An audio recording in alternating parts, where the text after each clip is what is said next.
Esha, welcome to the podcast. Hello, it's It's great to see you. yeah, Thank you it's so much. it's great to meet you. And did I get your name right? Is it Esha? Yes, yes. Nice. So how do I pronounce your last name? It is Bijutkar. Bijutkar? Yes, Oh, perfect. good. I didn't do too bad. It's awesome that I can talk to you clear over in India. I just it's this Mm, technology blows my mind. I know. Yeah. Although how old are you? You look like you're in your early 20s. Uh, I'm 29. Okay, so you really probably grew up with this kind of technology, but when I was 29, it was like a dream to be able to talk to someone in India face to face like this. So this is too cool. So where in India are you located? So I live in Pune. If you've heard of Pune, it's a city similar to Mumbai. It's very close to Mumbai. Okay. So it's one of the biggest cities of India. Is that where you grew up? Yes, I did. I mean, my father had a transferable job, so I did travel around with him throughout India. But most of my time, I grew up in Pune. I did my studies here, majority of my studies here. So what kind of studies do you mean? You mean high school, elementary school? Uh, yeah, my schooling, then I'm an engineer, so I did my engineering here. Um, and then I did my schooling in other states of India as well, and other cities of India. So you're an engineer. Is that what you do for a living? Yeah. Is engineering? Uh, No, I'm a full-time artist now, miniature artist. But well, I after I graduated from school, I went for engineering because in India it is you either go for engineering or you become a doctor or you become a lawyer. So I was sort of forced to do that, but I did my engineering, and after that, I actually did my master's from the UK, but I changed my field again. I did it in management and international business. You're kidding me. Do you have two degrees? Yeah, Oh my gosh. And then you became a full-time artist, so you're not using yeah, either of them? yes, no. That's crazy. I mean, it's great that you're a full-time artist. I mean, congratulations, but those are two pretty impressive degrees to just sort of like Thank you. push aside, you know? I mean, I would do the same thing. Being an artist is the best, right? But it's Absolutely, yes. yeah, that's amazing though. So, does engineering come in handy with your craftsmanship and stuff with the miniatures? Um, I would say so. So I did my engineering in electronics and Oh, so telecommunications. not at all. Yeah, so yeah, but in our first year of engineering, they did teach us everything. So we did learn about civil engineering, mechanical engineering, everything, all the basics of Okay. everything. So we had something called engineering drawing, where you've got to, it's like you've got to be very precise. You have all the technical drawings. So that definitely comes in handy. The precision, um, how you calculate things, the maths. So yeah, all that Right. definitely comes in handy. Hmm. So, when you were in school studying these two subjects, did you just have this fantasy of being an artist the entire time and just sort of force your way through it? Or, I mean, what was your state of mind? Uh, well, in India, the competition is crazy. So it's all academics all the time. Hmm. And I was good in academics. I liked science. So I always knew that I would go for science. It could either be medical, I wanted to become a doctor, or engineering. But all throughout my school, I was extremely, extremely interested in art because my father is sort of an artist. He really loves art, and everyone in my family is good in art. Actually, my ancestors, they were goldsmiths, and they used to engrave in gold, and they used to make gold figurines and sculptures. So No I don't know. It's way. just in our family. So I was always good in it. I did give my in India we have something called elementary and intermediate grade drawing exams, which is like a state level exam. So it was just that. Other than that, I don't have any formal studies in art. So, but I Mm-hmm. was always extremely interested in art. I was always a creative person, always wanted to do something out of the box. But obviously, academics was important as well. So that's why I focused on completing my studies first. Um, it was not, I mean, I didn't join any classes or anything. It was just I was doing my studies, and this was like a side like a hobby for me, art. But it was really good. Did you think it would amount to anything, or was it in your mind always going to be a hobby while you were in school?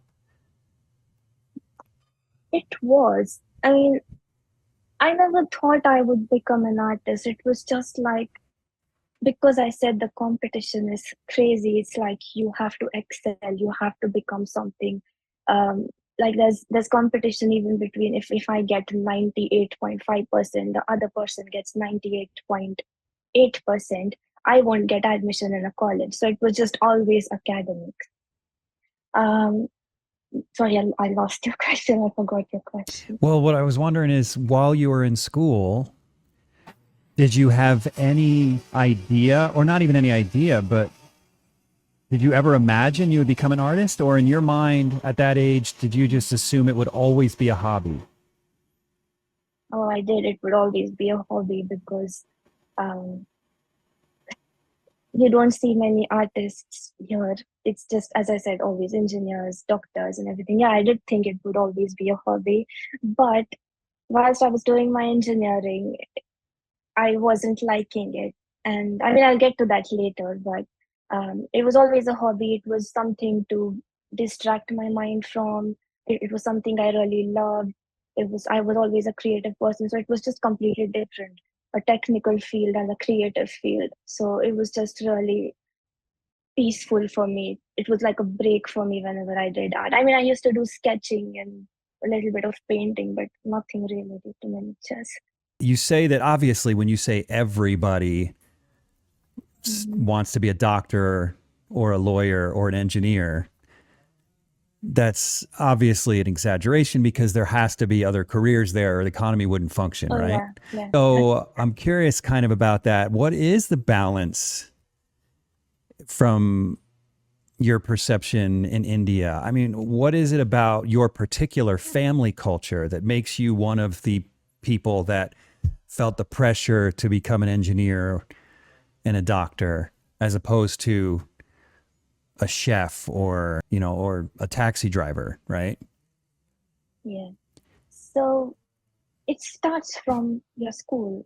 In our schools, it's always like, I mean, it's really unfortunate that they say that, but they say that if you want to have a nice, comfortable life, you have to have a good career. You have to study hard. You have to get in the best college, and only then you'll get good jobs. If you become a good engineer or a doctor, or those mainstream careers. Yeah. So it was just always just brainwashed in our minds that this is, we just have to do this to be successful. So this I'm talking when I was in school. It's changing now. It's changing slowly.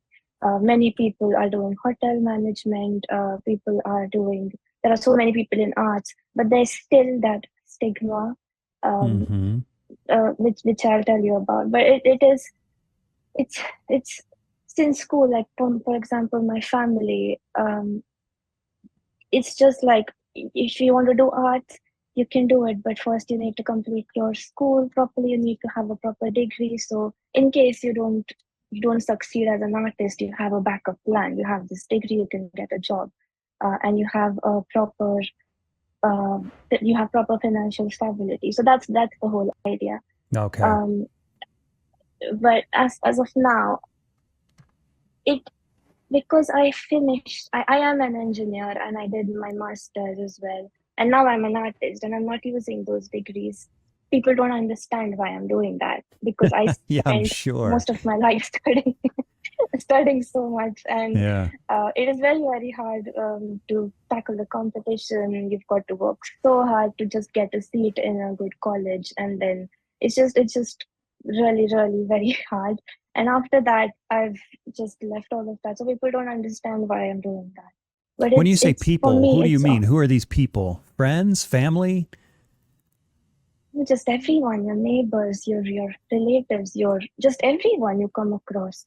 It is so if I tell them that I am an artist, they don't understand, especially a miniature artist, because miniature art is no one knows anything about it in India. Oh, it's pretty rare. Well, it's So pretty rare it is worldwide. worldwide, Yeah. absolutely. So in India, it's like, as I said, that all these mainstream careers, artist is, or even an architect. Architecture is a good career, but an artist, if you're doing fine art, people just think that you're just going to struggle all your life.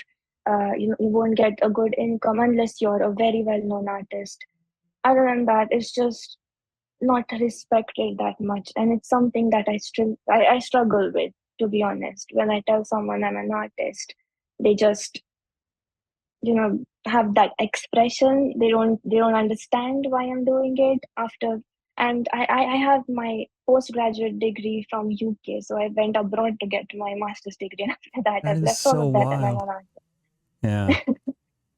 So they just get confused, but for me it's about my passion, what I really love. As I said, I was doing engineering because I was sort of, it was taught to me that I have to do that for a stable career, but it wasn't something I loved. I really loved that when since childhood. I was into singing as well. I always loved the creative field. And when you're in a technical field, you can't express yourself. It's just, these are the rules, this is it, these are the theorems, this is what, you can't explore. You can't be creative there. So it was really limiting me as a person, and it it was just, I wasn't happy at all. I wasn't happy, and I knew that I wanted to get that creativity out of me somehow. Hmm. So, at what point in your life did the miniatures become your subject of choice? So I think it was 2016, and I was doing my engineering. I was in my third year of engineering, and I didn't know anything about miniature art. For me, for example, dollhouse miniatures. For me, I didn't know what dollhouses were. For me, dollhouses were like those Barbie play scale plastic dollhouses. I had Right. no idea what miniatures were.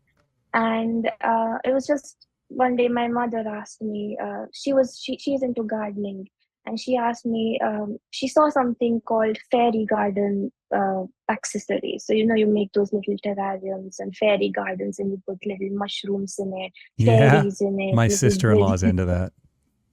Oh wow. Yeah. So she saw that, and she was struggling to find those accessories here in India, and she was like, "Oh, you like art?" And I did. Like, even when I was doing my engineering, I was still doing a lot of extracurricular activities. I was doing art, and it was like a hobby for me. So I was like, "Yeah, I can try. I can try making it for you." So then I went on Pinterest, and I searched, and then this entire thing popped up: miniature art, and you can make hyper realistic miniatures, and it was just mind blowing. I just couldn't believe what I was seeing. It was a completely new world for me.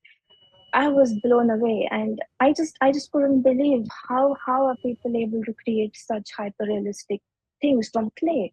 And it was just really intriguing. So I just kept digging in more and more and more. And then there was just no looking back after that. And it was just, I really, really, really wanted to make it. So I started, but again, I had a lot of challenges doing that. So basically you learned how to do everything you know off the internet? Off the internet, yes, and I'm self-taught. It's always been experimenting, trial and error. No kidding. Yeah, it's a crazy world we live in. I live on YouTube, and I like to work with my hands as well, although I don't do miniature stuff. Although actually I do, and I want to get into that because that's one of the reasons I'm interested in what you're doing, but we'll get into that in a minute. But man, it's crazy. You just get on YouTube, you can learn how to do anything in this day and age. It is. It's just you type what you want and you get a tutorial for it. You get, so even when I was doing engineering, it's just like, yeah, you this is how you can just study whatever you want on YouTube. It's absolutely crazy. Oh, it is. You know, I'm envious of young people today because, yeah, like you said, even outside of art. I remember when I was in college and in a math class, and if I didn't understand something, there was not a whole lot I could do besides go to the teacher, maybe get a tutor. You know, you had to jump through a lot of hoops to get help. And today, you just get on YouTube and watch a video about math, and you get a free tutor. And if you don't like that one, you keep searching until you find one that actually speaks your language, so to speak. And it's like, it's amazing. So, and I look at your Amazing. work and how unbelievably sophisticated it is, and it's just such a gift that that information was Thank you. available Yes. to you to be able to learn Yes. how to do that. Yes. I mean, when I started, so when I was in school, I wasn't. I only started using internet when I was in my engineering days. At that time, I just had 2G or 3G internet. So it wasn't really, it was a bit hard to use YouTube, but it was still something. It was just still something. I used to get a few tutorials. It wasn't a lot, but there was still something to get started. The rest of it was experimenting, Yeah. practice, and trial and error. Yeah.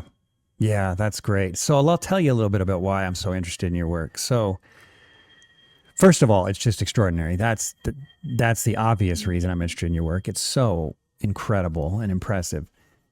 But also, Thank I'm you a so much. painter, and but the way I do my paintings, I do multi-figure paintings, large-scale narrative paintings, and they're biblical. Yes.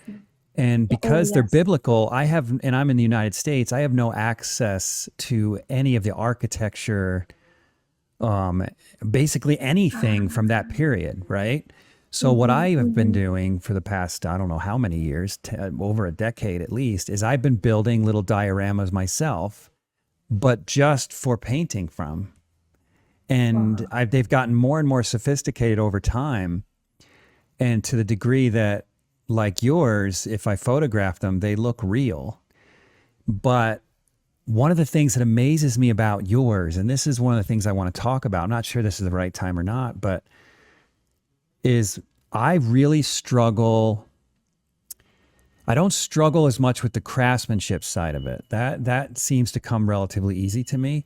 But what I find so Mm-hmm. fascinating about your work that you're so much better than me at is you make these spaces that feel lived in, that feel like Yes. you design them in such a way that there are tiny little people in there just putting things down in the way that you and I live in a space. Just kind of, it just feels natural. It feels like it's not miniature in that it's lived in by real people. And when I build a miniature, I struggle with filling the space in Mm-hmm. such a way that it looks like it's actually functional and that real people Mm-hmm. live there. That's hard. And I've researched a lot about this in the film industry, and that is one of the talents in the film industry that these set designers have, and even costume designers, where they don't always go for the obvious. They have this gift to be able to make their sets look natural and lived in. And that is a gift, and you have that gift, and I don't know how you got it, because I know you didn't learn that on the internet. I'm jealous, genuinely jealous that you figured it out, and maybe you can teach me something about it when we look at your work. But so maybe that's a little bit down the road. I want to ask you a little bit more about your your evolution as an artist. So tell me about that Mm-hmm. transition, both personally and professionally. How did you make that? You've got these 2 degrees, you're highly educated, you went through all of that crazy competitive, those competitive years, competing with your peers, just to put it Mm-hmm. aside. So tell me about what that whole process looked like for you. So, as I said, I was in my third year of engineering and I found out about miniature art. And I was doing it side by side whilst I was studying. After I graduated and I went, but whilst I was doing that, when I was in India doing it, it was incredibly hard for me because I wanted the exact same result I was seeing on the internet. I didn't realize I'm a beginner, but And the main challenge for me was the lack of material. Because I live in India, miniature art is, no one has any knowledge of it. It's starting to evolve. Like, people are getting to know more about it now. But this I'm talking of like in 2016. I didn't have any material. Usually, you need professional clays like polymer clay. You need um, model scale or scaled wood and everything. So I didn't even have that knowledge. I didn't know what scale was. I didn't know anything. And the main challenge was lack of material. So I just had to find stuff that was lying around. And so it was just really hard. And again, I didn't know the techniques, or if I didn't have a certain material, I wasn't going to get that effect. So I had to experiment and find my own techniques to get the same effect. So I used to use like crazy things, something from the kitchen. I used to make my own concoctions and just everything. I've done everything. So it was just a lot of trial and error. It was very hard for me to just make something, but it was just that passion that I just really wanted to keep making something. I wanted to have the same exact result. I wanted it to look realistic, and obviously the passion for it. I was obsessed. I went crazy over miniature art. I was like, this is what I want to do. This is absolutely insane. So I just kept doing it, even though it was very hard. And then the most important thing that happened was after I went to the UK for my studies. I there's a huge community of miniature artists, and in the UK it is not very common, but it's still pretty big. And there are many miniature fairs where people from all around the world, You're miniature kidding me. There artists are from all around the fairs. world. Oh yeah, yeah, yeah. All in the USA as well. This community is huge, and I had no idea. And so there are miniature fairs and everything. And I read about one which was in London, and I was like, oh, I should go see one. I had no idea what it was, and before that, I never met a miniature artist in my life at all. So I went there, and it was like there were like five. It was a huge fair, 500 people, visitors, so many people. And I stepped inside. I saw all these people selling absolutely insane, beautiful work, so professional. They were selling material. It was just so much, and it was so overwhelming that I just lost it. I was like, I have been struggling so much without any material. I had to do everything myself, find different alternatives because I didn't have, ready material. And here I was, it was like this world, like I had gone into some other, it was just absolutely insane. And I got really overwhelmed, and it was like suddenly I had all the material I needed. I had access to polymer clay, I had access to um, proper wood that you could use, because in miniature, we have to use scaled down wood. So all these things I had, and I was just really, really excited. And but again, I didn't have the time because I was still studying. And after my studies were done, which was around 2019, I was still in England. I had a few months remaining still. So then I started making miniature food because I was actually interested a lot to make dioramas. But my problem was I was a student. I didn't have that space. I didn't have that much money that time. So then I thought I have polymer clay, and miniature food is just very small. It doesn't require a lot of space. It doesn't require that much time that you require to make a proper big diorama or a model. So then I said, okay, let's try my hand on this. So then I started making miniature food, and I I was good at it. I mean, I was liking what I was making. But I used to make my own clay back in India because I didn't have access to anything. What'd you make it out of? And Like flour and water or something? yeah. It was cold porcelain. So I used to cook it on flour, corn flour and glue, and then I used to put lemon juice in it. I used to cook it on the stove and used to knead it. So it was a whole Holy cow, process. you were So it hardcore. A was lot of just people would have just given up if they didn't have the materials. Yeah, I had gone crazy. I was like, I am not stopping. I want to make this no matter what I have, what I don't have, I'm gonna find anyhow, any way, and I'm gonna make it. But then there I had this I could just go to a shop, buy this and just make it. So it was so much easier. And I was getting better results because I was using professional material. And I started posting on Instagram, people were liking it. And I was just doing, it was still not professional, I was just doing it as a hobby. And then I came back to India. I was planning to go back to the UK to find a job. But then COVID happened and I was stuck here and it was just like nothing. So it all stopped and in quarantine. So I didn't know what to do. But I continued this. I continued making miniatures because it really helped my mental state during that time.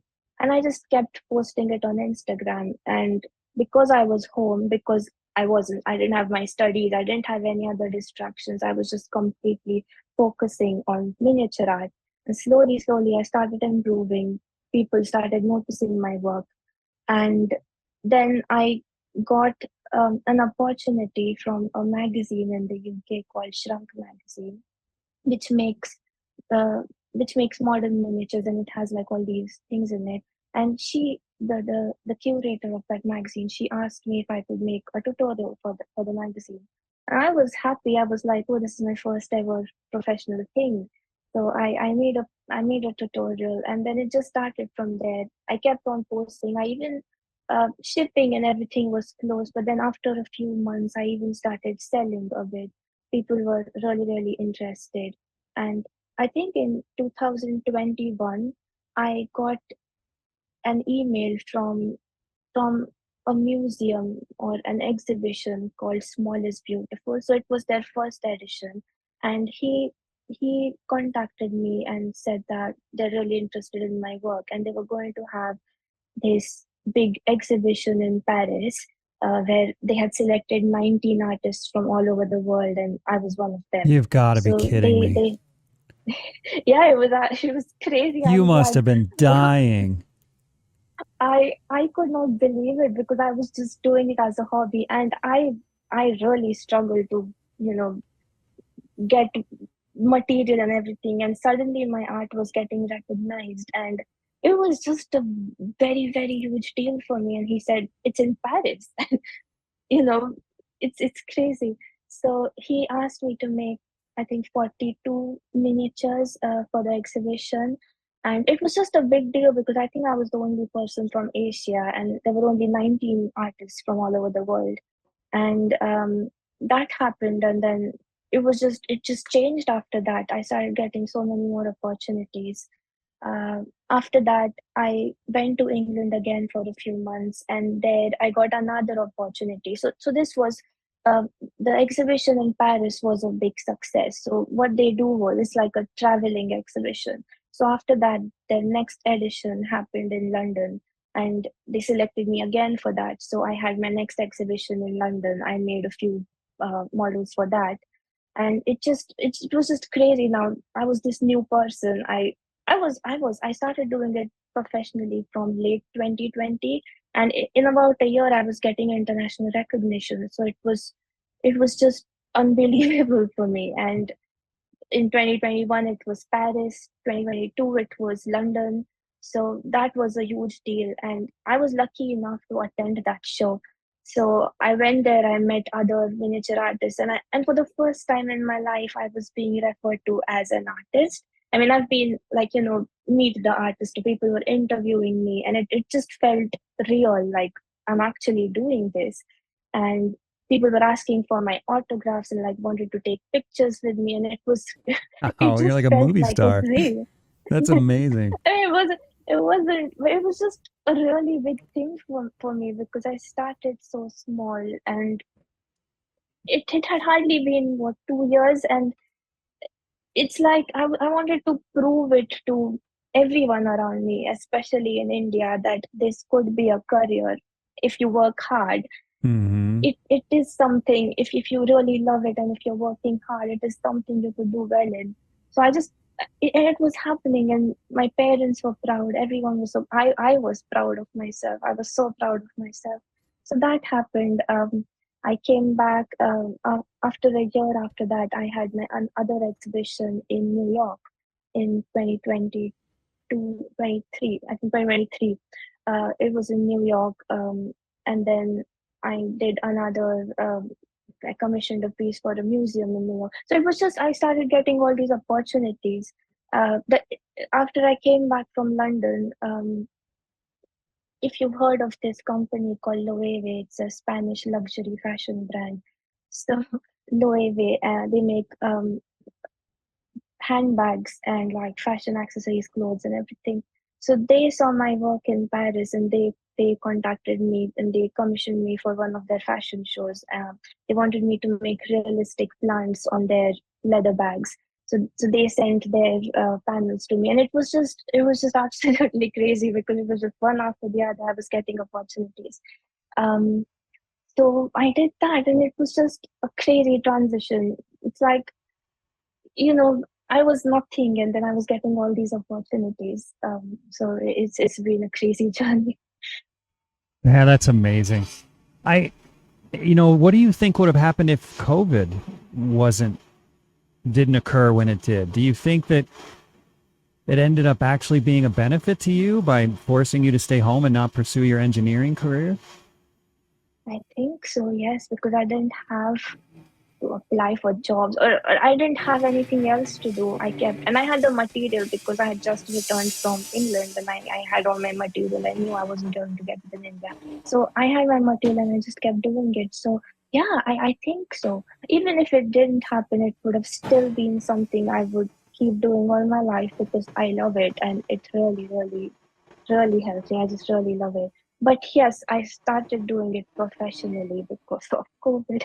I could say that. So you went right from just screwing around in your house, making clay out of flour, and then a couple years later, you're being commissioned by a museum in New York. Yeah. Jeez Louise. That is so cool. Is it just me or the rest of you guys also get weirdly excited when you order new paint? Because I don't know about you, but when I get paint in the mail, it feels like Santa just dropped my Christmas presents off at my doorstep. And with Vasari paint, my paint of choice and the podcast sponsor, it's even more exciting. And let me show you why. Because when Vasari shows up, it comes in this incredible box where each tube lays in this little compartment perfectly formed around the tube in this nice soft foam. And it's surrounded by velvet, red velvet. Now you got to ask yourself, if a paint comes so carefully protected and surrounded by red velvet, you got to wonder if this paint is worthy of royalty. It is. Vasari is. So if you haven't tried Vasari, you're seriously missing out. And the thing about Vasari, it's not only the best paint out there, it's also made by an incredible company that's been around for 30 years and knows its customer by name. So if you want to try the best paint out there, do yourself a favor, go to VasariColors.com and order yourself some of the best paint on the market for your next painting. Yeah, that's so inspirational to anybody out there wanting to become an artist. It doesn't have to take 20 years to get your foot in the door. So good for you. That's No. really exciting. So you said your parents were proud of you.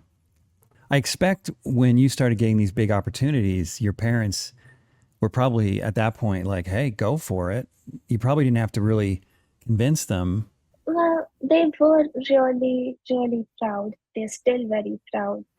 But um, I mean, the thing is, because I'm in India, logistically, it is still hard for me because I still don't get many material, all these materials in India. I have to import my material because now I use professional material. So I have to import it. So that costs a lot. And the customs in India is not very good. I have to pay crazy custom duty on everything. And so many times when I send something, or yeah, when I send my stuff somewhere, I get calls from the custom office. Why are you sending a real plant? What is this for? Because they think it's real. And then I have to explain that. So it's just it's not real. It's a sculpture. It's, it's handmade. So it's just So weird problems. you send So a tiny cake in the mail or a tiny yeah, boiled egg or fried egg, and they think it's a real tiny egg from a tiny chicken. I mean, I don't yeah, it's understand that. yeah. I mean, no, it's like when I made the plants for the brand Loewe, and they were a bit bigger than my scale because they had to be on a proper handbag. So they were hyper realistic, and they were sort of the same scale of a small plant. Oh, So when I okay. sent that, I got a call from the customs office like, why are you sending real plants? What is this? So I had to explain them. I had to send them pictures of making those plants, and it just gets complicated because Holy people cow. don't understand that it's fake. So you've been So to London yeah, all those already. things. You've lived in London already. How come you don't just move? I mean, maybe that's a stupid question. You have family in India. I imagine that's an issue, but have you considered moving back to Europe and Yes, yes. So I was actually living in Nottingham, but I am trying to, because to be honest, there are so many more opportunities there. Here, I do struggle still. I absolutely I struggle with um, pursuing this art form here in India. So yes, I want to take part in those miniature fairs that happen in London. That I want to travel to USA for the fairs that happen there. I want to do it properly full time. Here I just have so many constraints. So yes, I am actually looking I've actually applied for a visa, so I'm actually waiting for it. I want to talk about, or at least show the audience what I meant by you make things look lived in. So here's a studio, and I'm going to pause it because I can actually hear it. This is a small video, but this is a studio you did, and this is what I'm talking about. The way you have paintings against the wall. Now, to people watching who've never who never tried this, they might not understand what I'm talking about, or maybe I'm just the only idiot in the Mhm. world. But these decisions, like this skylight and the way you made the glass and where you put the paint and the brushes and the palette knife, and I mean, this is, like I said, it just feels lived in. And I don't know how you do it. I mean, can you even talk to me about your creative process and how you decide what objects to put in a diorama and how you make it feel like an actual tiny person lives there? So I think the most important thing when you want to make something look lived in is observation. Is just observing life around you, observing your everyday things. Like I'm sitting here, there's a notebook lying there, there's a pen lying here, so I just look. I if you just, there's a table and you want to put a few, like a notebook or a pen there, if you put it straight with the pen parallel to it, it's just going to look fake, Right. because in real life you don't do that. Like no one's that perfect, unless you have OCD of some sort. You don't put things very perfectly, so it's just think of it as you are living there. If you were the artist in that studio, how would you be? um, and I mean, I don't want it to look very messy, but it still should look aesthetic, it still should look pretty, but it still shouldn't look fake. Yeah. So yeah, someone's painting there, they've used a paint and just put it there. It should be random, it should be like a random thing and not very perfectly placed. um, so Okay. that's that, and I refer to, yeah. Okay. So here, there was one thing that you did that I thought, what? This is the kind of stuff that, and it goes to this randomness, I suppose, but this kind of stuff right here. So I was noticing she put a plant on top of the scale. Why would she put a plant on top of a scale? But that's the kind of decision again that makes it. Well, you said it's random, yes, but it's one of those things that's unique to a particular family's lifestyle. They just, Hmm. and it's not necessarily sensible, right? But that's Yeah. the way we live. We don't necessarily all live in a sensible way. We put things in weird places. And is that kind of what's going through your mind as you stuck a plant on a scale? Is that you? Yeah, I mean, I wanted the plant to sort of be in level with the window, and scale had some space there, and it's like yeah, you want the kitchen to look pretty, you want a nice plant there. If you want to use the scale, put the plant aside, use the scale. So it's just, I mean, I wanted it, it's random, it's random. I didn't really think so much about it, but I Huh. think it just looked nice there. So I put the plant there. So it is intuitive. I mean, that's if it looked nice there, then Oh, that's you're talking about intuition. maybe.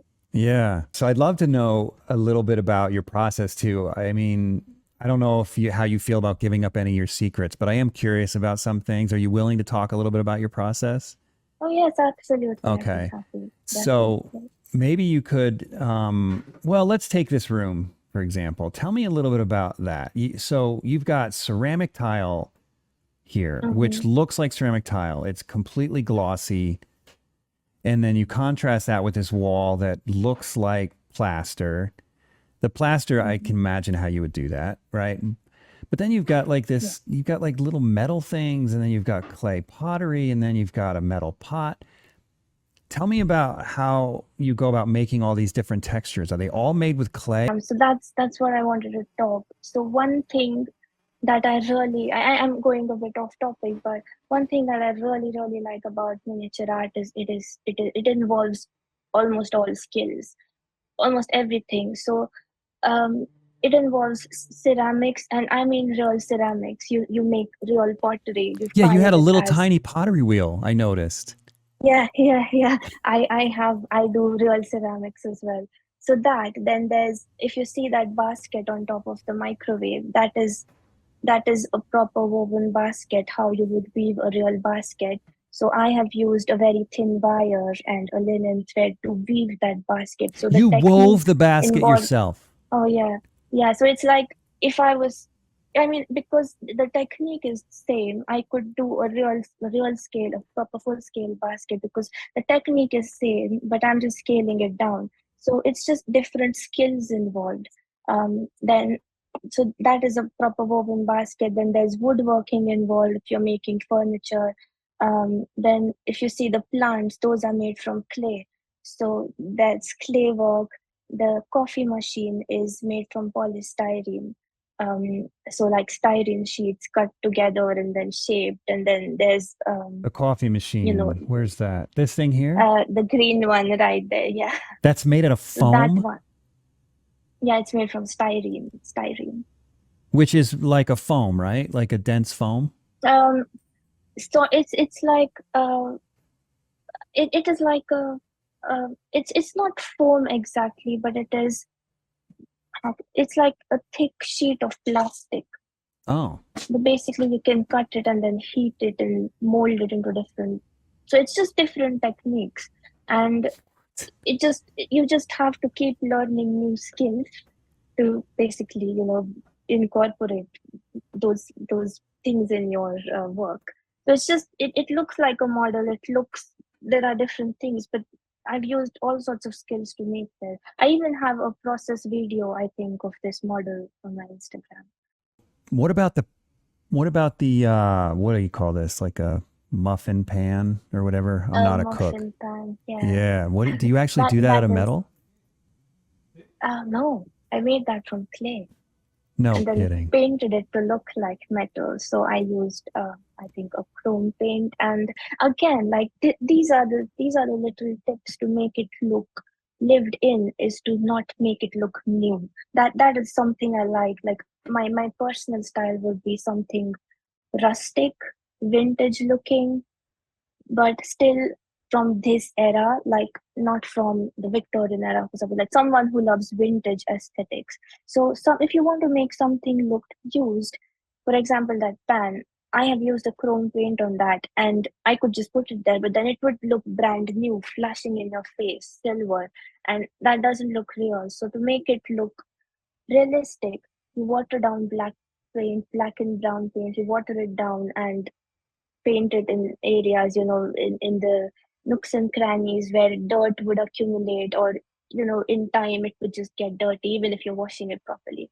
So that are some things that will make it look used or realistic, So you is to glaze it not make it basically. look new. Yeah, yeah. Shading, like it should have different layers and shades in it than just one plain paint. So, what about wood? You said you had scaled down wood. I've also made small furniture for my Oh dioramas. yeah, I've seen My that. dioramas are 1/6 scale, though. So they're easier than Oh, yours. Yours right. are 1/12 scale, correct? 1/12. Yes, Yeah, mine yes. are one So it's sixth. half. Yeah, that's freaking, you gotta have really steady hands to be working in 1/6 scale.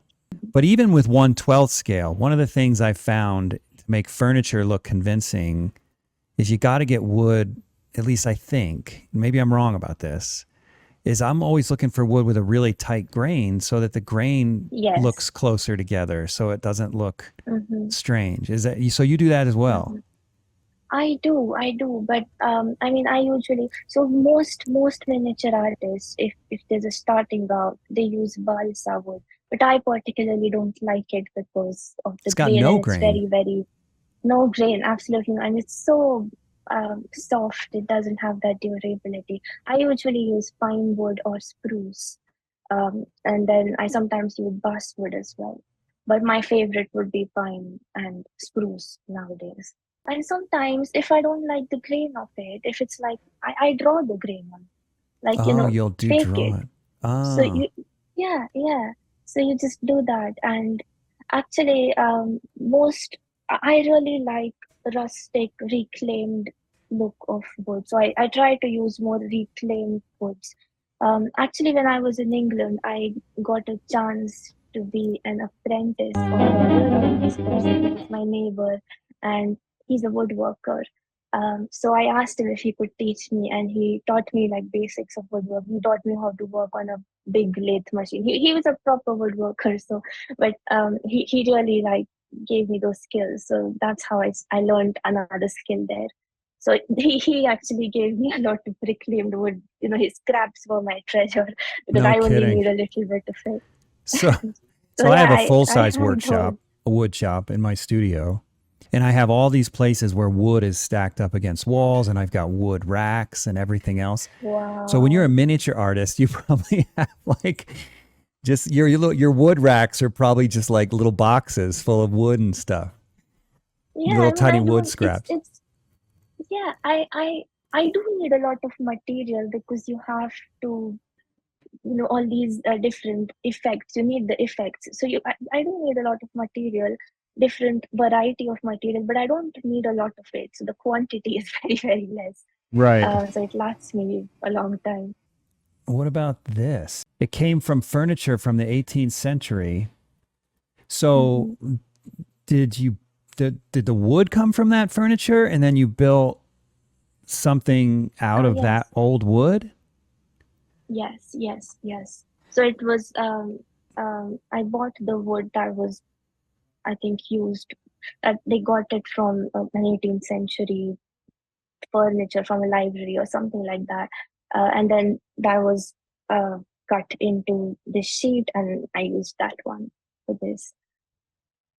Man, So the effect on it is very rustic, but obviously I worked on it to make it look even more old. But I like the grain on it because it does look realistic. yeah, it's very tight.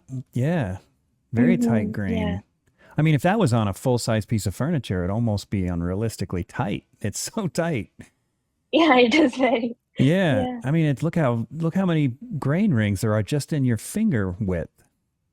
I mean, those growth rings are so close together.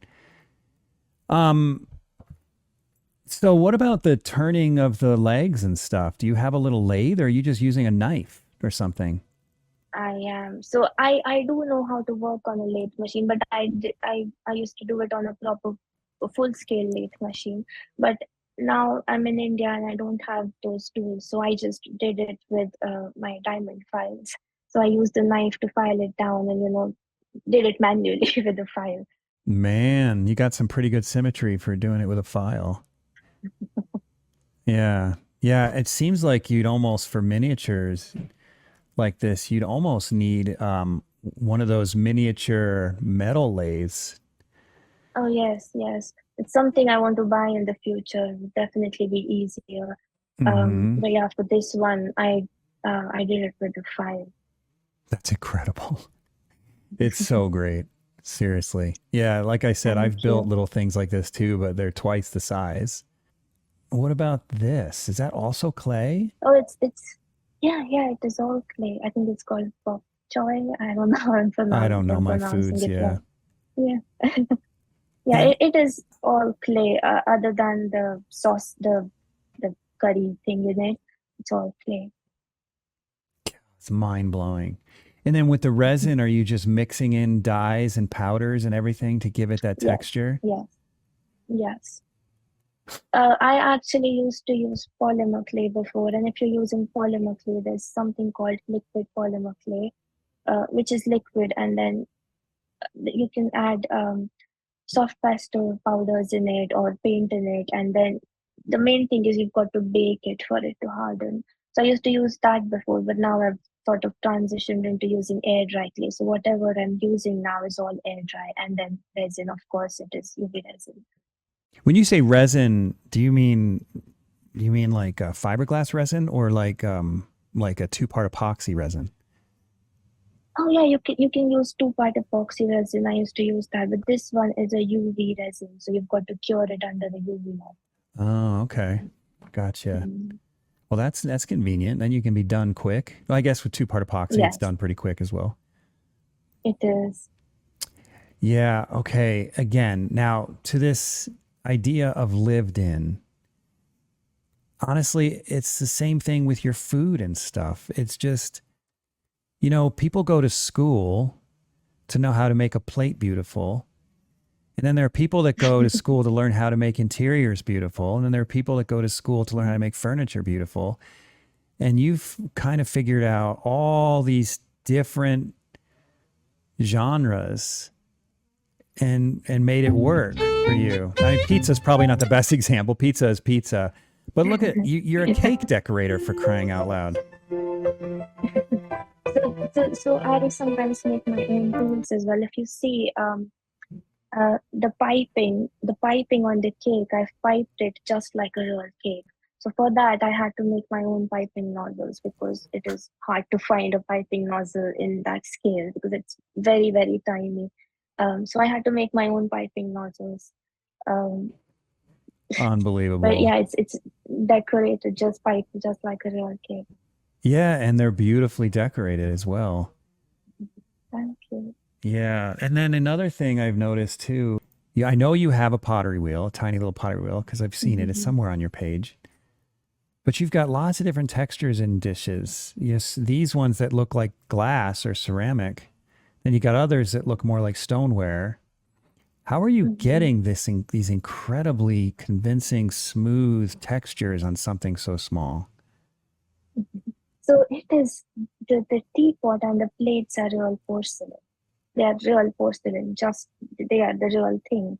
So I've used porcelain to make those. The cups are made out of resin, like I made a mold, and so they're a mix of polystyrene and resin. Um, This glass is made out and of the resin? This here? yes, it is, yes. What the heck? You made a mold? Mhm. Yeah, yeah, yeah, it involves a lot of that. That is resin. The teacups are polystyrene, and the plates and the teapot are real porcelain. The crap. What the heck? What does that mold look like for that glass? I don't even So, I understand. mean, so that there's a different technique. So I have only used a mold for the base of it, which would only be like a thin disc. The top of it involves something called heat forming, I think it's called. So what you do is you make a mold of the glass like a conical shape like that. Then you take a plastic sheet and you heat it under a candle or a heat gun to sort of melt the plastic a bit so it takes shape of something. You immediately heat it and you place it directly on the mold you've created so it gets that shape. Yeah. And Okay, then you but then cut you it got to out. somehow tie it into this post and Yeah, base. yeah, yeah.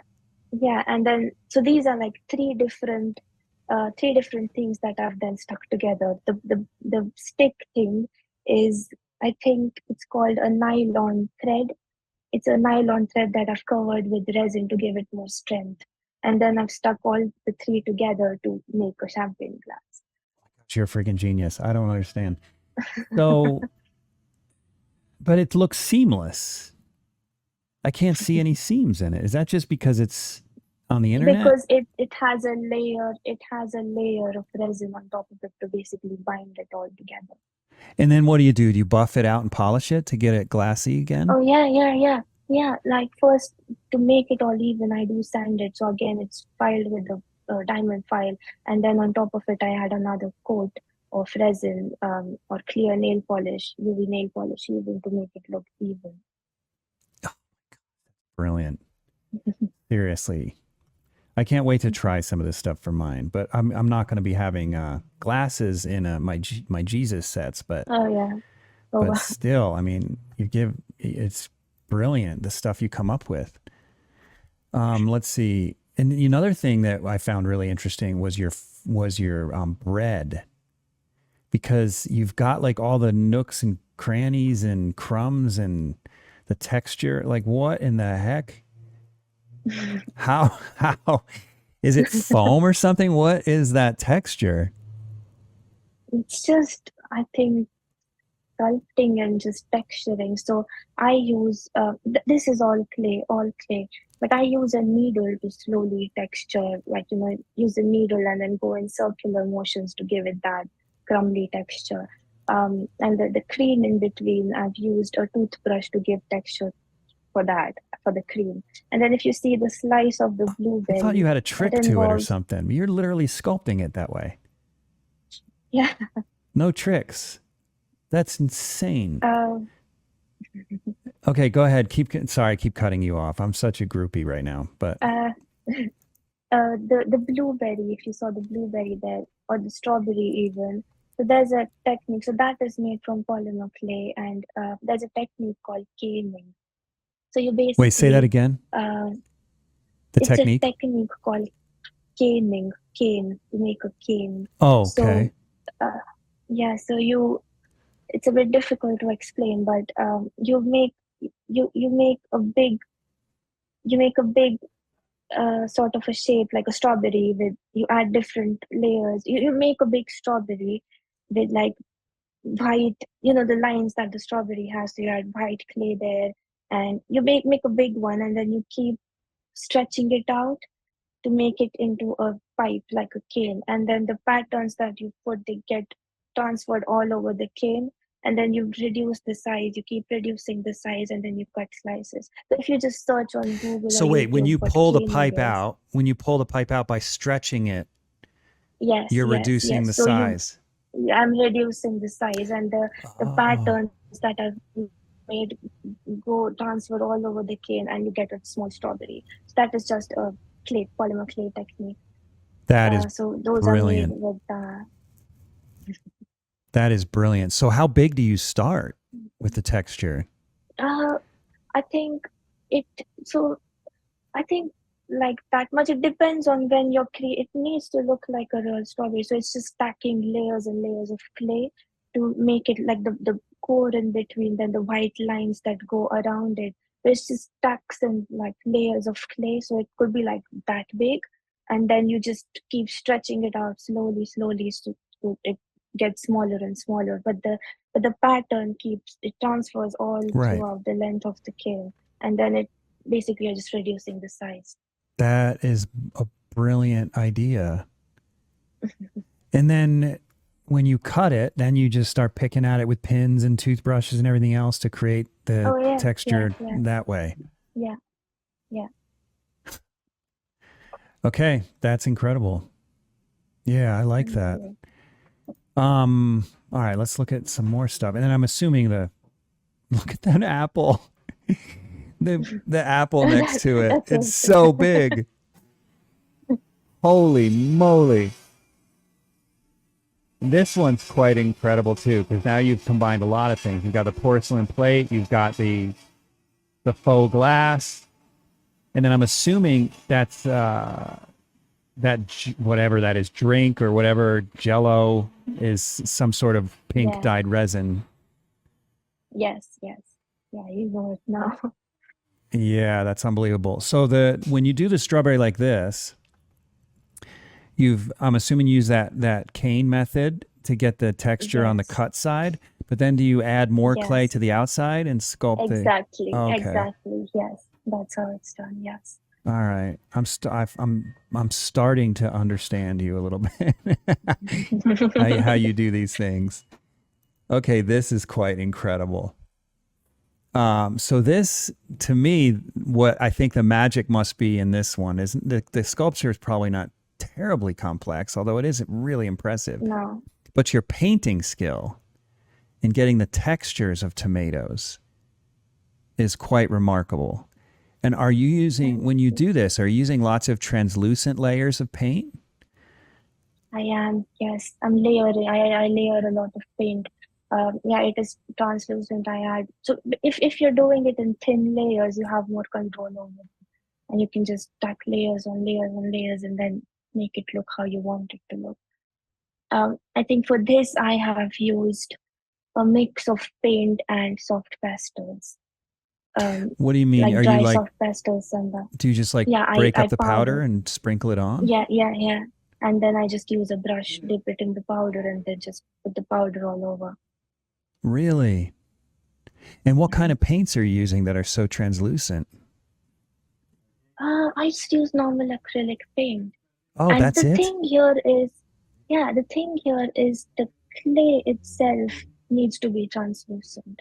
So if, I mean, the clay needs to be translucent. I've used polymer clay here. There is something called translucent clay that you get uh, in polymer clay. Then but you need to get the right ratio of it to not look very translucent or too opaque. So you need to mix it in that right ratio.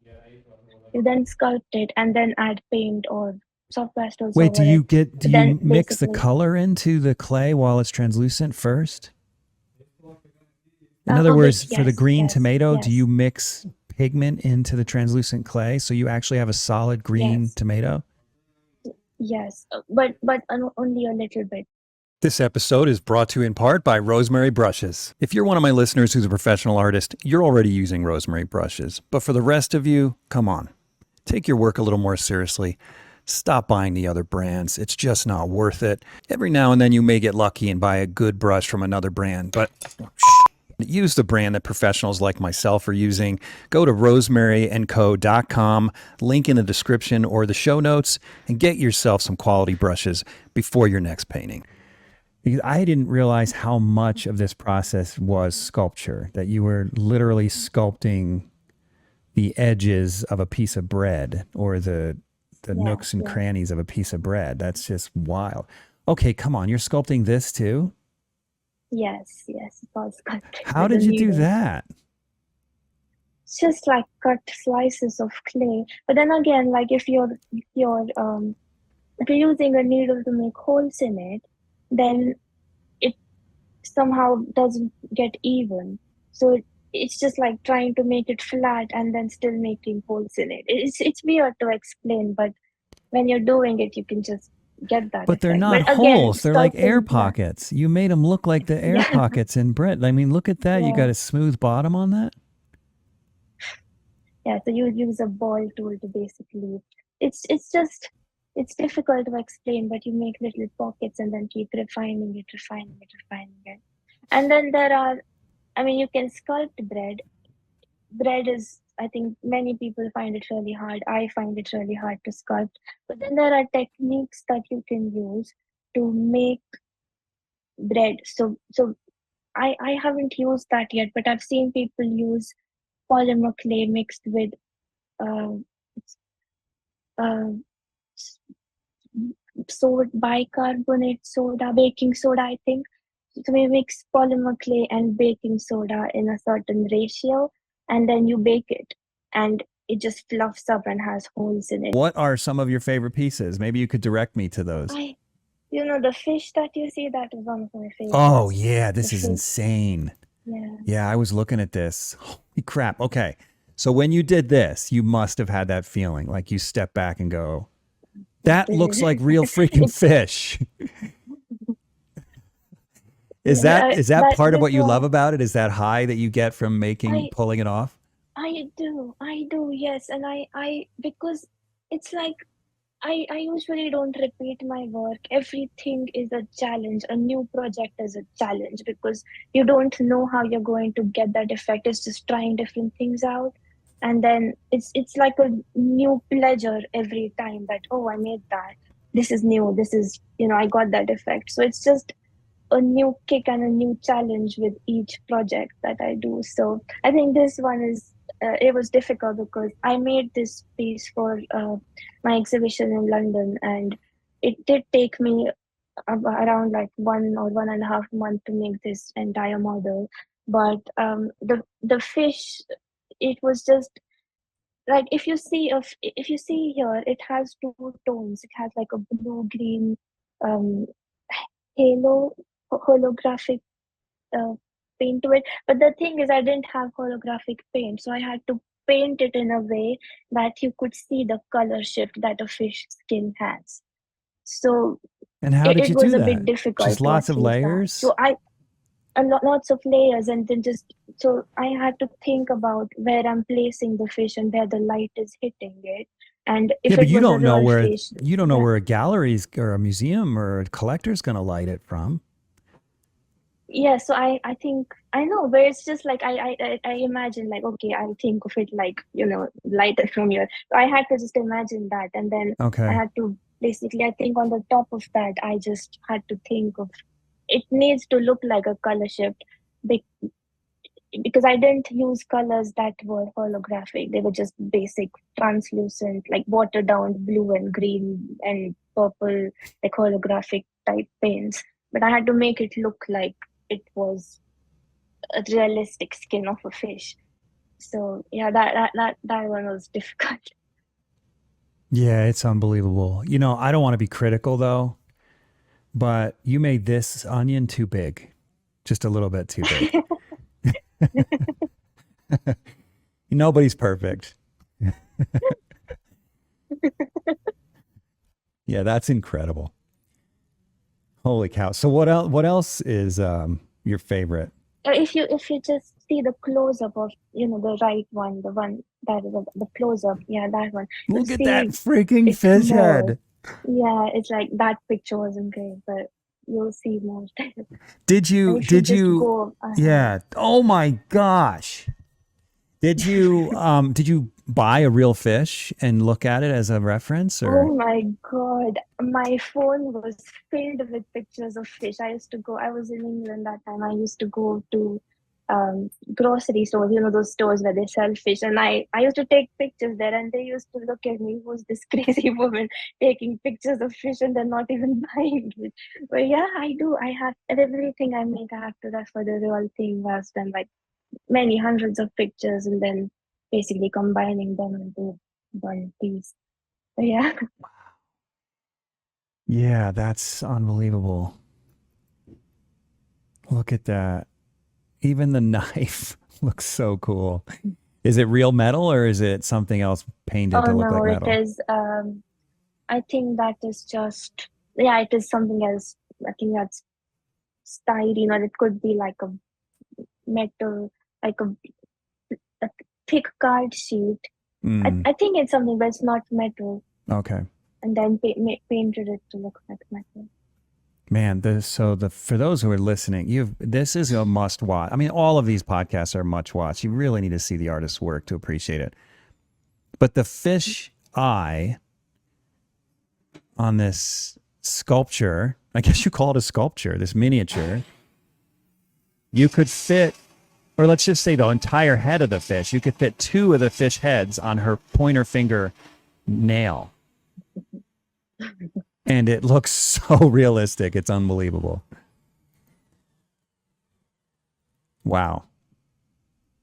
Yeah, that's got to be one of the best angles right there. Looking right at the nose of the fish.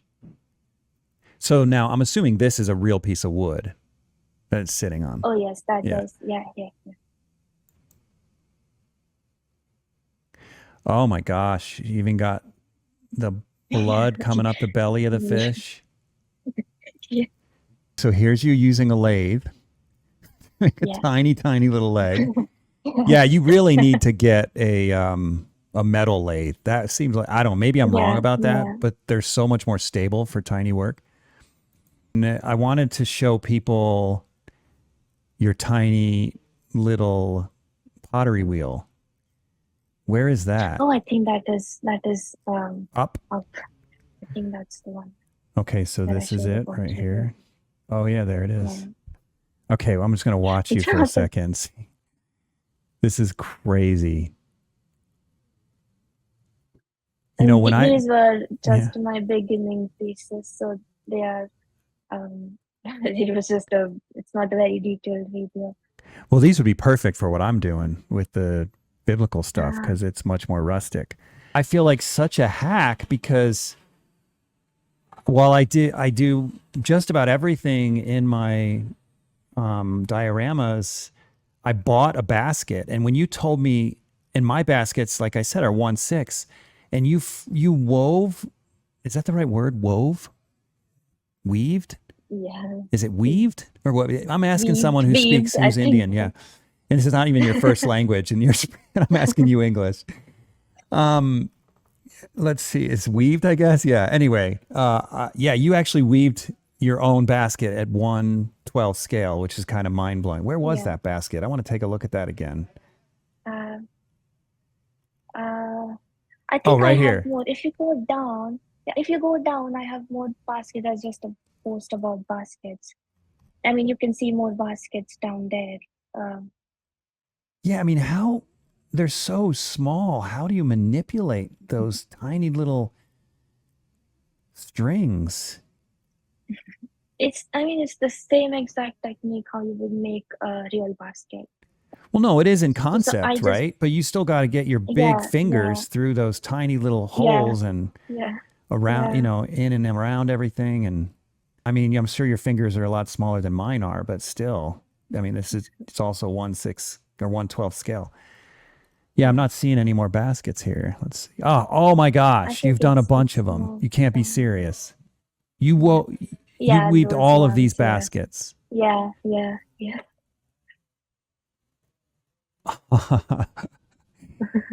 This is going to be one of those podcasts where people are like, well, he was just enamored the whole time and didn't even ask any questions. It's just, yeah.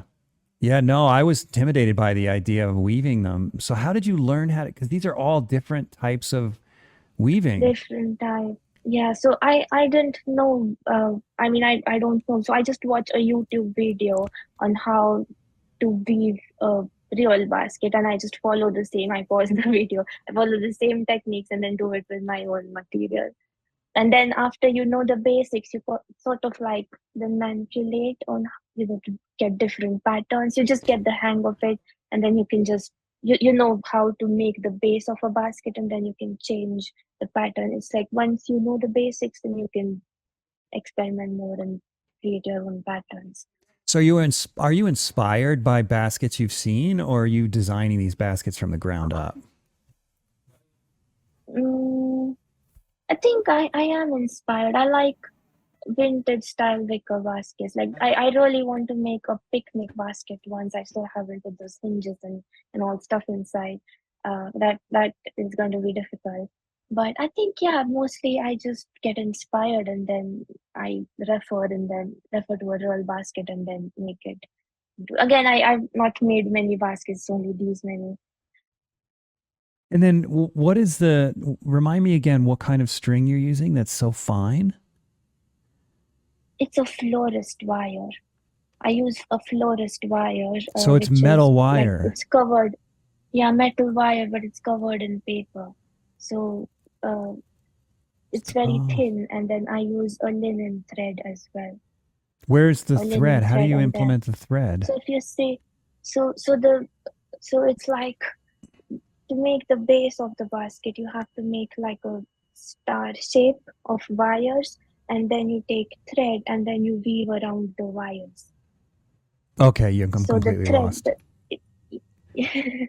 Yeah. it is I'm gonna need you to just like watch a tutorial or something. I don't think you're ever gonna be able to explain it to me. yeah. Yeah, it is a bit difficult to Yeah, explain it is because kind of hard. it's just yeah, Yeah, I feel like such a fraud now that I bought my baskets, my miniature baskets. Okay, so what else? What else would So, you consider your favorites? so this is all my old work, but I am actually working on some porcelain teapots.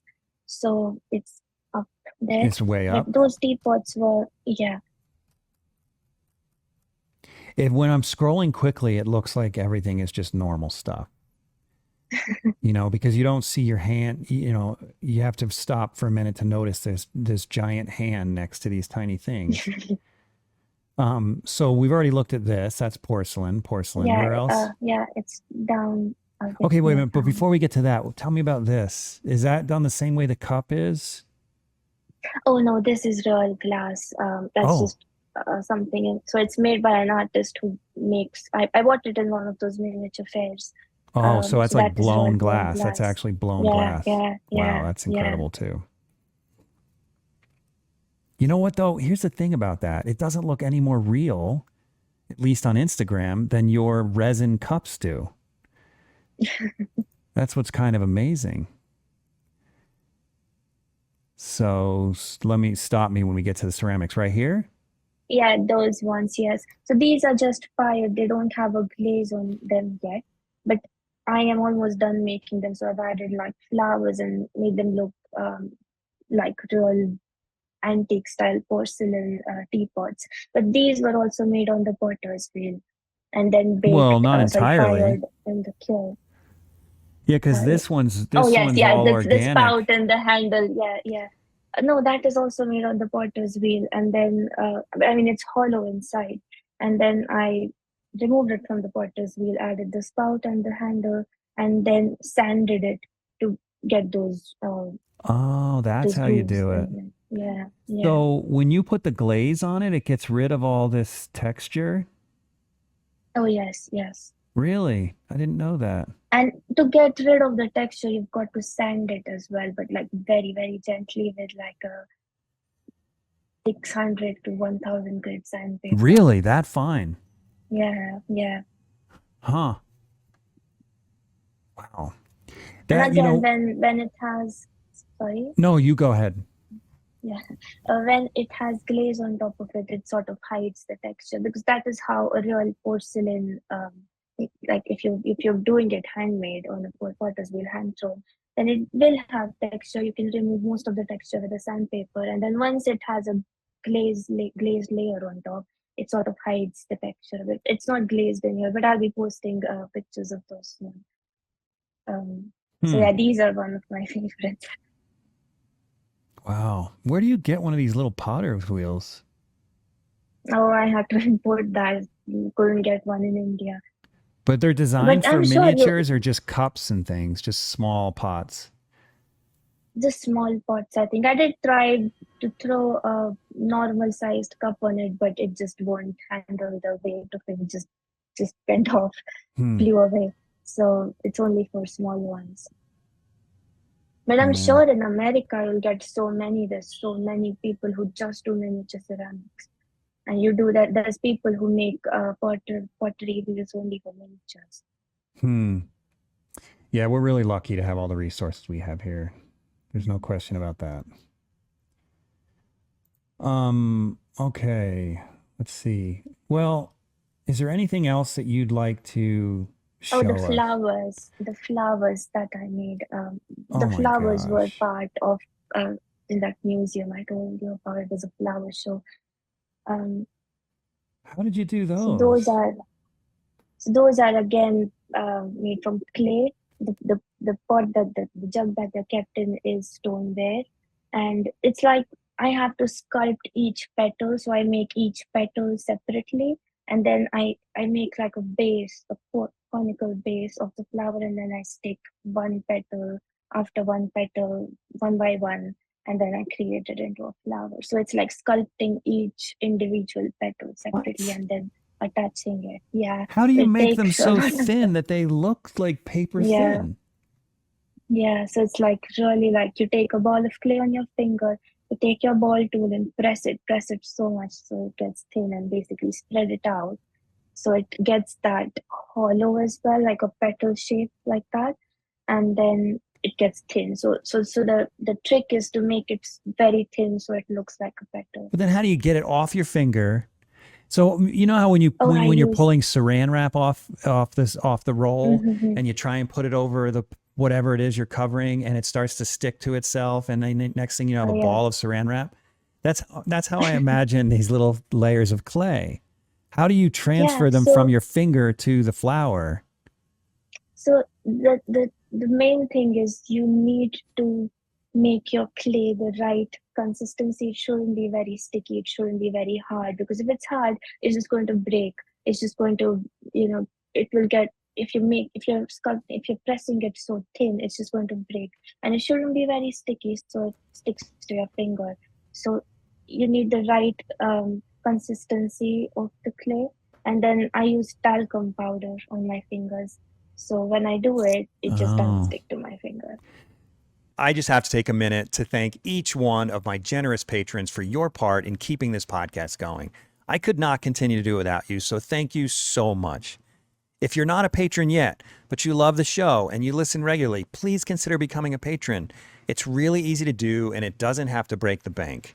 Just head over to theundrapedartist.com and click on the link Be My Patron on Podbean. And then choose a monthly donation amount that fits your budget. It's that simple. So you're And then making your slowly, clay? basically I scraping assumed it you off. bought your clay. You're making it still? Oh, now, no, I don't think so. No, no. I So, buy it now because, okay. But you buy the right consistency. yeah. You know the clay that works for this, is what you're telling me. Uh, well, not every time, because I use the same clay for making flowers and food. So sometimes I want the clay to be harder, sometimes I want it to be softer. So I adjust the consistency. If I want to make it softer, I just add. So I'm talking about air dry clay now because I've been using that more. So I add a bit of cold cream to it. The Nivea cold cream. If I add that, or even water, for example, I can make it softer. If I want it a bit harder, I can add a bit of talcum powder to it, or just keep it aside for a minute. It gets hard. I mean, hard. Or there's a technique called, if you're using polymer clay.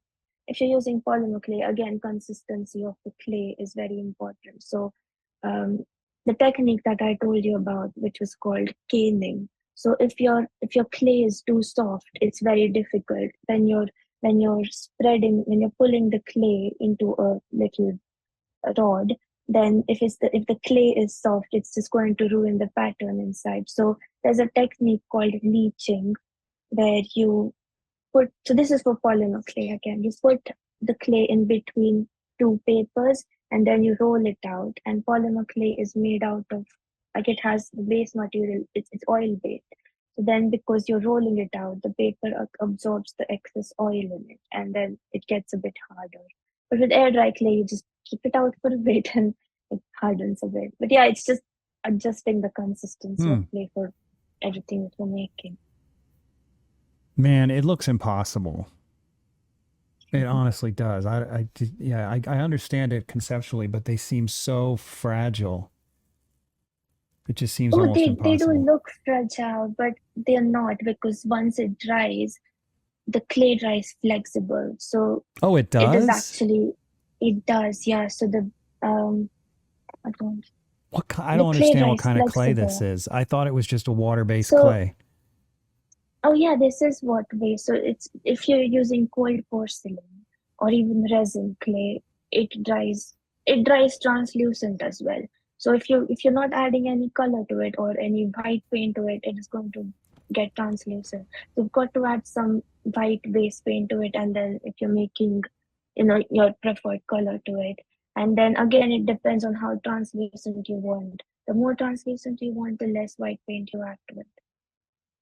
So Hmm. so that's what, again, you need to decide. And then when it dries flexible. So even if it's very thin, you can bend it however you want. Really? So yeah. So it is quite durable. Oh my gosh, that's incredible. Yeah, I guess the materials really do make a difference. Yeah. Huh. Yeah, that's something else. Well, shoot, I could talk to you about this all day, but I don't want to keep you. It's like midnight where you're at, probably. Oh, it's not. Let me see. Is there anything else that you'd like to show us before I ask you Mm, one final question? uh, No? While you're I think, thinking, oh, yeah. look at this. All Oh, this yeah. These glassware. are the things. I, oh, yeah. It's just it's a haul from the miniature fair I went to. So I bought those things there. Oh, so these are things that people made there. Oh, yeah, yeah. Some people now these days people have been 3D printing miniatures a lot. 3D printing is a new. It's just created a whole new world. It's easier. You get perfect miniatures all the time. But then again, there's still because I usually don't use a lot of machinery. I most of the things I make are all handmade from scratch. Okay. So So that it brings is up a still good something I question. want to learn. That brings Yeah. up a question. How do you feel about that? Because clearly you have a passion for what you're able to, well, at least it seems to me that one of the things that you're so passionate about is being able to do something and make it look so real with your own hands. Am I correct in that? Yeah, So, absolutely. how do you feel about this idea that someone else doing miniatures can just print out something that you spend a month working on? I mean, does it kind of rob the art form for you a little bit, or are you completely impartial to it? Well, I won't be honest. I mean, I will be honest. It is um a bit sad. But then again, I respect the artists who do that. You still need a lot of skill to make that. You need to know all the technical part of that. But then again, like I am making the same thing. It takes me months to make it, and if it takes a lot of skill, hard work, practice to reach that level to make it look realistic, and someone else is making it so perfect, so perfect within a few hours. So it does feel a bit unfair sometimes. But then again, it's just um, you just have to move on and just if you want to stay in the competition, you have to learn and go with the flow. So it is something I do want to learn in the future, but mainly people like my work because it's all handmade, so it still has that handmade touch. It's different. Like you can mass produce it if you're using a 3D printer, but this is all one of a kind because it's handmade. Yeah, I would honestly, I'm sure I can't afford it, but I would honestly love to own something of yours, like one of these interiors or something. Thank you. But between you and I and the thousands of people listening, um, I wouldn't buy it if it was 3D printed because I would just be like, nah, I want something that's made by a human being, you know. And granted, Yeah, yeah, I guess they maybe created it in CAD or whatever, but it's not in my mind. I wouldn't value it as much as someone who really slaved over it and used their own hands and own ingenuity, because we've seen the amount of creativity and ingenuity that you've had to apply to create some of these things. I mean, no two things are alike, but no. with 3D printing, it's all the same. You put it together in a 3D software, print it out, same process. Make something else, Yeah, 3D you software, can print it out, same make process. so many. Every medium has its shortcuts, and I'm with you. I don't think they're cheating per se, but I do think there's value in doing things with your hands, right? And Yeah, yeah. I've often used this analogy, and I use the analogy in the form of a question. And that is, if there were two pieces of furniture, let's say it's a secretary, and you needed a secretary, you wanted a secretary, and you found two secretaries next to each other in a furniture store, and they're identical, but you found out one was made by hand and one was made by machine, meaning a computerized machine like a CNC machine, Mm. but they're the same price. Which one would you want? Oh, the handmade one for Ah, sure. do you know how many people say I don't care? Like there are some people that Really? have actually said they don't care. They'd say, "Well, which one's better?" I'm like, "They're identical." And then they'll argue with me, "Well, yeah, but The machine one's probably a little more precise. And I'm like, all right, now and I'm like, fine, the machine one's a tiny bit more precise. Well, I'd want the machine one. It happens occasionally. I mean, we're all different, but I'm with you 100% where it's like, I'd want the handmade one. It would, to me, the handmade one would be a piece of art where the other one would be, more, it's still designed. So it's still art in its design, but it wouldn't have that same level of creative genius that the handmade one had, I mean, there's a different beauty in handmade. It won't be as perfect, but it will still have that handmade touch that it feels like it's made with love. Anything handmade, like you can just feel it. Yeah. You won't feel it in something that is mass produced because someone has put their hours of work, skill, years of practice, all of that into that one artwork. So anytime handmade. Yeah. Would you pay more for the handmade secretary? Oh yeah. Yeah. Yes, So would I. absolutely. So would I. Yeah. But there are people like us and there are people that just want something that functions. To each their own, right? But I'm with you 100%. I think that's one of the things that I absolutely love about your work is the amount of love and care and creativity and ingenuity that go into it. Not to mention, as I mentioned before, your sense of design and your sense of being able to make things look natural and lived in. And it's just incredible. And yeah, I love it. So your final question, I asked everyone this question, and that is, what piece of advice, I mean, you're so new to the art world, your advice might be just wait for a pandemic and just hang out in your house and make things, and then a museum will call you, but it's got to be something else. What piece of advice would you give an aspiring artist that you wish you had, or maybe that you did have that was helpful to you? I would just say never give up. There's many aspiring artists message me saying, we've been following your tutorials, we've been working so hard, it's been years, but we're not able to get that finish, or we're not able to get that perfection. But it's just like, you just have to keep trying, because there will be a time when, even if you can't see your improvement, it will be very little improvement, but there will still be bits of improvement. And if you look back, you definitely will improve. So just keep trying. The next thing is observing. Observation is so important. Observing the life around you, observing like piles of clothes that you've thrown, the way you live, the way things work. Observe your kitchen. Just observe your surroundings, and then remember it. And when you're working, you're making miniatures or dioramas. If you want to make them look realistic, don't make them like very neat and proper. Add shading to it, make it look a bit worn out, rustic, and it instantly adds that realism to it. And just never give up. Yeah. It is hard. It is hard being an artist. It's a lot of work, but it's going to give you that satisfaction when you create an artwork and you think about, oh, I made that. And when people appreciate, it's just amazing. So yeah, never give up and keep trying. That's good advice. And it's so true. So true. Yeah, we all have bad days, and you just got to work through it and keep moving forward. Well, hey, Esha, it was a huge honor to meet you. And I might reach out to you occasionally just to ask for some advice on these. I hope you don't mind.